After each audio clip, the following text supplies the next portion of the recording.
Chapter 127 of Yusuke Murata's One Punch Man manga has finally been released, and God Garo, well, he's not God yet, he is beginning to awaken and become the monster-fied Garo that we can't wait to see yet, which has only been drawn in the one webcomic, but we're getting very, very close to it. And now in this chapter, we get to see Garo fight against Darkshine. Super Alloy Darkshine is the number 11 S rank hero, and Garo, he's been climbing up the ranks, beating Puri Prisoner, Tank Top Master, and just going up and up. He had trouble with Watchdog Man, but that was before he has evolved into what he is becoming now. And the last time we saw Garo fight in the One Punch Man manga, we saw him take on the Monster King, which was just an unbelievable, unfathomable feat of art, as Yusuke Murata completely killed it. And his art just keeps getting better. This dude is so mind-blowingly good at drawing. It's hard to even comprehend that a human can draw this good, and he keeps getting better.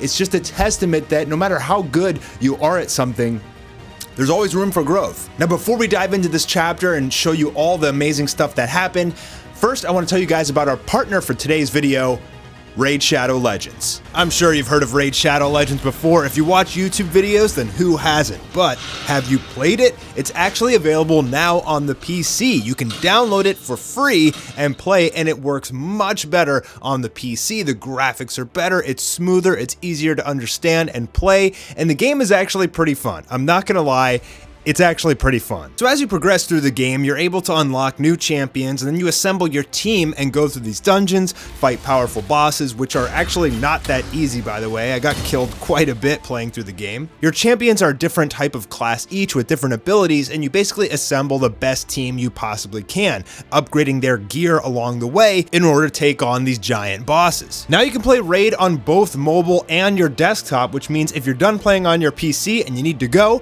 you can pick up right where you left off right on your phone. You can find me in the game under the nickname Mastar Media. So go ahead and download Raid. Go to the links in my description box, and if you're a new player, you can get 100k silver and a free champion, the Hex Weaver. You're gonna need that silver to upgrade your gear and fight those bosses, and all this treasure will be waiting for you right here for the next 30 days. So Garo has been pretty much just out, unconscious, after he fought against the Monster King. He got a hole blasted through his stomach, he got completely wrecked. Now, he was already starting to evolve at that point during that fight, because we've seen that his resilience and being able to take damage is just non-human. He was even able to withstand those heat waves that were coming down from the Monster King Orochi, which, by the way, Saitama blew up in one punch.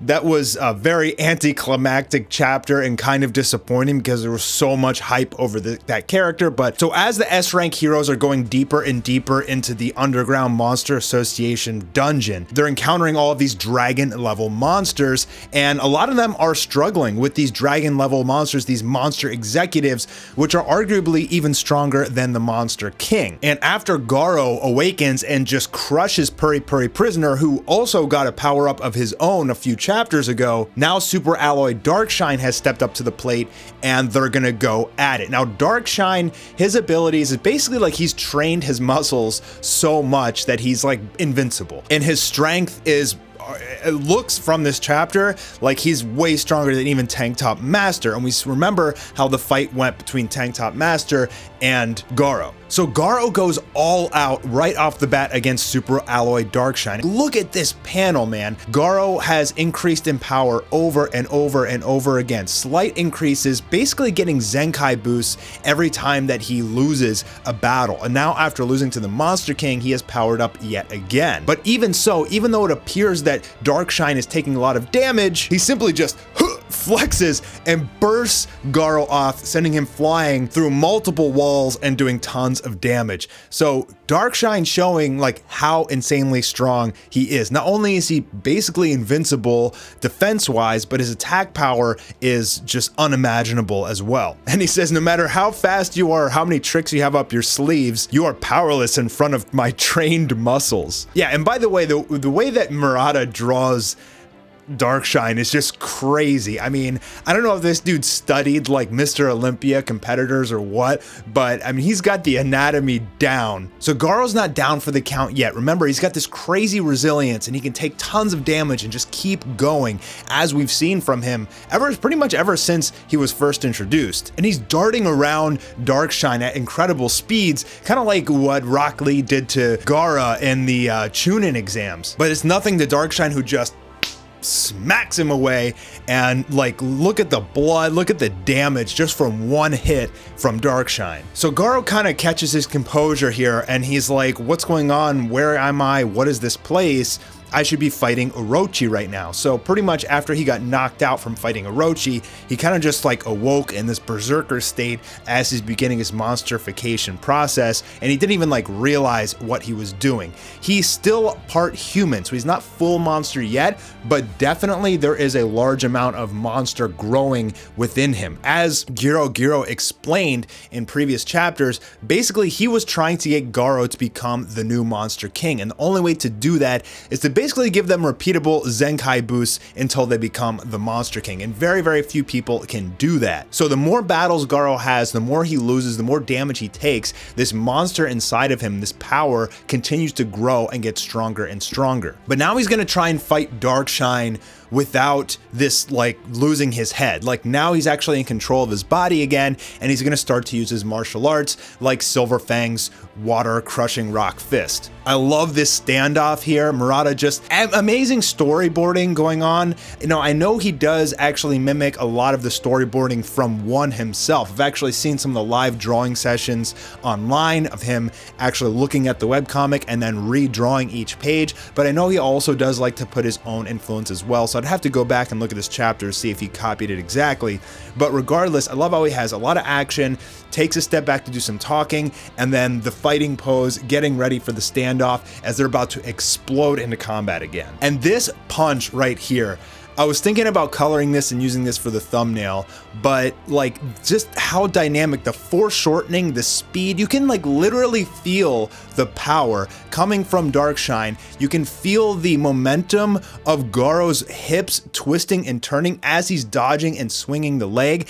I mean, like nobody in the world, in my opinion, comes close to being able to draw like this. One of the most incredible feats of skill, I think, as an artist, as a manga artist or a comic book artist, is being able to show things like power and speed from a still image. And Murata, obviously here, as you can see, has this down to a T. So he swings that leg and he smashes Darkshine down into the ground. And you see Darkshine's face, like he's completely stunned. He has no idea like what the heck just even happened to him. But then I love this part. He just like pops up, twirls, and lands and just poses on him. Darkshine here, he's showing his invincibility. Like he just took that ridiculous hit from Garo and just pops up like it's nothing. And he talks about his muscles a lot here. He's trying to explain some of his character, trying to give some more depth to Darkshine, which there's really not that much depth to his character. Like I don't think we know anything about his backstory, but he's pretty much just trained his muscles so much that he's basically invincible. And Darkshine here is actually giving Garo a second chance. He's like, look, if you turn yourself in now, there's a gym back at the Hero Association. We can train you. We can, you know, turn you into a hero. Like it's not too late. And we have seen that Garo, you know, he does actually have a soft side, a good side, as he tries to protect that one kid throughout the series. But Garo, like so he's not monster, he's not human. He's very much in the middle. He's very much on his own. And he's having this flashback here where he's saying, you know, Monster Association trying to turn me into the ultimate monster. The heroes are even trying to recruit me. Like screw both of you. So Darkshine says, well then, allow me to end it right here. And look at this flex, dude. Weird flex, but okay. I mean, the veins, the vascularity, the 3D shoulders, like, I mean, his traps are even growing. I mean, it's just insane. And also, one thing to pay attention to is how he uses black and white with the grays to almost make his body look like it's made of metal. And that's how really Darkshine is supposed to appear, is that his muscles are so like defined that he's actually like his skin is like made of metal. At least it's supposed to look that way. But this image just ridiculous, just a ridiculous piece of art in general. I mean, it's almost like a joke. After he like flexes, I don't know, that like he's like unleashing his full power, he just blasts towards Garo like in an instant. And Garo acknowledges that if that lands, like he's dead. So he tries to use a fist of flowing water crushed rock, but it's doing nothing to Darkshine. It's literally just bouncing off him like it's nothing, and Darkshine just breaks through and bashes Garo so hard that it sends him like miles, just blasting through all these walls and all this stuff. Once this attack hits Garo, it literally shatters his entire rib cage. So that should be pretty much the death blow right there. Like, you shouldn't be able to get up from that. As Garo is laying in this rubble, Darkshine explains that in order to experience Silverfang's techniques, he had a duel with him. They did a practice sparring session. With that sparring session, he learned basically how to beat Garo. And he's saying that you've only been winning so far because of luck, which we know is not true, but Darkshine is essentially saying that you beat like the weak S-class heroes. Like, if you would have fought any of like the top 5 guys, you would have been just erased like in an instant. So Garo bursts out of the ground, throwing all this rubble at Darkshine, which obviously, can you guess, does nothing. And they have a little bit of dialogue here where Garo is just basically saying how much he hates heroes, and at the same time Darkshine saying to himself, like, how in the heck can this guy still stand? Like, I just shattered his rib cage and he's still standing. Like, nobody can survive that. And then we get this image where he almost looks like Venom or something, or like Spawn. I mean, look at the menacing face of Garo. So here his eyes are like, there's like energy coming off them. Sometimes it's kind of hard to tell with Murata's art, like, is this an actual transformation? Is something actually happening? Or is it just his style trying to emphasize like the anger and the power coming out of him? But regardless, Garo just like unleashes this insane barrage of attacks upon Darkshine, who's pretty much just like defending against it. And he's like, it's no worries, my muscles can handle it. As soon as he stops attacking to breathe, I'm gonna destroy Garo. But he's like, am I seeing things, or are his movements actually getting faster? And yes, then he acknowledges that as this fight is going on, Garo is getting stronger and faster and faster. There's no sign of him ever going to stop, and it feels like dozens of martial artists are just pounding on Darkshine all at the same time. So now we get like an interesting picture here of Darkshine. They start drawing him in all white, and this is basically like his ego breaking. Like, you have someone who's invincible and has never like really had a care in the world. They just destroy everyone in basically one hit and nothing can really hurt them. And when you have that level of ego, like, I guess you could imagine Saitama encountering sort of the same thing. So for an instant, the word defeat comes up in his head, and this is gonna play out in the next few chapters as well. That's why I'm kind of telling you about it now. But it's like his mental fortitude is shattering at this point. And so basically what Garo is doing is he's combining Bang and Silverfang, the two brother martial artists, both of their crushing fist attacks, one in each hand, in order to create this like Dragon Slayer fist, Crossfang Dragon Slayer fist, which he acquires this subconsciously as he's just moving fast. And so Garo is a martial arts genius. I mean, if you remember, even just being in Silverfang's dojo, like, he crushed all the other martial artists. Like, he couldn't learn fast enough. So as Darkshine's taking all these hits, he says, you know, don't make me use my full power. And look at this punch, man. That's like an atomic bomb of a punch coming out. And Garo says, I'm not gonna dodge this one, I'm gonna meet it head on. And they clash, just showing this magnitude of force hitting each other at the same time, so much so that it bulges Garo's like arms, and it like shreds like all of his shirt off. And it says Garo's limiter has basically been removed at this point. So Darkshine, again, is showing that he's in this white image here, that his mental fortitude has completely shattered. Like, he doesn't know what's going on. Like, the thought of losing has finally crossed his mind, and he doesn't know how to deal with that. So it says Garo's limiter are starting to break, and the final image we get here is you can see that his clothes have shredded off, except for this kind of spiral. His clothing has like melded into his body, and you can see that spiral is leading into this one spot in his stomach. That is where the Monster King Orochi actually pierced him.